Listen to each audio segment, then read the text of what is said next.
Hi friends, இன்றைக்கி நம்ம பார்க்க போகிறது பிரெட் மசாலா. ரொம்ப குயிக்காக பண்ணிடலாம், வீட்டில் இருக்க பொருளை வச்சே பண்ணிடலாம். ஸோ எப்படி பண்ணுறதுன்னு பார்க்கலாம். ஃபர்ஸ்ட் 2 வெங்காயம் எடுத்துக்கோங்க, 2 தக்காளி. வெங்காயம் இந்த பெரிய சைஸாக இருக்கிறதுனால நான் 1 வெங்காயமே எடுத்துக்கிறேன். 2 தக்காளி, 2 பச்சை மிளகாய் எல்லாத்தையுமே குட்டி குட்டியாக கட் பண்ணிக்கோங்க. உங்களுக்கு அப்போ தான் சீக்கிரமாக அது வெந்துடும். இதெல்லாம் ரெடி ஆனதுக்கப்புறமா ஒரு பேன் எடுத்து வச்சுக்கோங்க. அந்த பேனில் எண்ணெய் ஊற்றாமல் ப்ரெட்டை இந்த மாதிரி சின்ன சின்னதாக கட் பண்ணி இதை ப்ரெட்டில் போட்டு வறுத்து எடுத்துக்கோங்க. இது மேலே கொஞ்சமாக எண்ணெய் ஊற்றிக்கோங்க. நம்ம ஃபஸ்ட்டு எண்ணெய் ஊற்றிட்டோன்னா ப்ரெட் ஒட்டிடும். ஸோ அதனால் நம்ம ஃபஸ்ட் எண்ணெய் ஊற்றக்கூடாது. அது நல்லா வறுத்து எடுத்ததுக்கப்புறமா இன்னொரு பேனில் கொஞ்சமாக எண்ணெய் ஊற்றிக்கோங்க.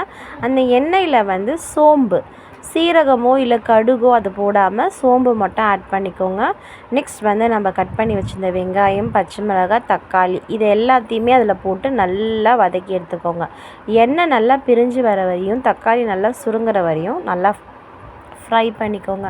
இது ஃப்ரை ஆனதுக்கப்புறமா கொஞ்சமாக சால்ட்டு, கொஞ்சமாக மஞ்சள் தூள், கொஞ்சமாக மிளகாத்தூள். நான் மிளகாத்தூள் ஆட் பண்ணியிருக்கேன். நீங்கள் பிரியாணி மசாலா இல்லாட்டி சிக்கன் மசாலா அந்த மாதிரி எது வேணாலும் நீங்கள் கொஞ்சமாக ஆட் பண்ணிக்கோங்க, காரத்துக்கு ஏற்ற மாதிரி.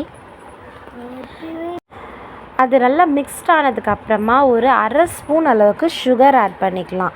இந்த சுகரும் நல்லா கொஞ்சம் மிக்ஸ்ட் ஆனதுக்கப்புறமா வறுத்து வச்ச ப்ரெட்டை அது கூட ஆட் பண்ணிக்கோங்க. ப்ரெட்டு உடையாத அளவுக்கு ஜென்டலாக மிக்ஸ் பண்ணிக்கோங்க.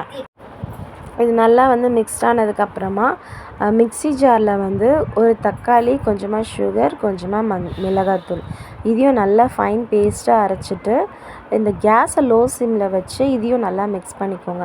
இது நல்லா மிக்ஸ்ட் ஆகிற வரைக்கும் லோ சிம்மில் வச்சு மிக்ஸ் பண்ணிகிட்டே இருந்தீங்க அப்படின்னா சூப்பரான டேஸ்டியான பிரெட் மசாலா ரெடி.